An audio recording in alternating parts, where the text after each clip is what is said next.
Ruby കണ്ടില്ലേ? ഇത് മിട്ടു. ഇത് ഇവരുടെ കുട്ടി കിട്ടു. കിട്ടു കിട്ടു കണ്ടില്ലേ? ഇവരുടെ കൂടെ കളിക്കാൻ നല്ല രസമാണ്. ഒന്നും ചെയ്യില്ല, കടിക്കൊന്നും ചെയ്യില്ല, ഭയങ്കര സ്നേഹമാണ്. ഞാൻ പേടിച്ചിരുന്നു. നിന്നെ കണ്ടാലൊന്നും ഒരു കുഴപ്പമില്ല, ഒരു പരിചയമൊക്കെ ഇടില്ല. എനിക്ക് വേണം കഴിക്കും.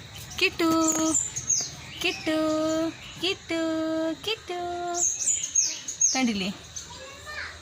ഒരു പാവം കിട്ടുവാണ്, പാവം കിട്ടുവാണ് അല്ലേ?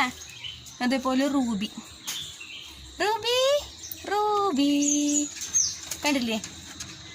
Ruby Ruby. ഞങ്ങളുടെ റൂബി പ്രസവിക്കാറായിരുന്നു, അതാണ് ഇങ്ങനെ കിടക്കണേ. അതുപോലെ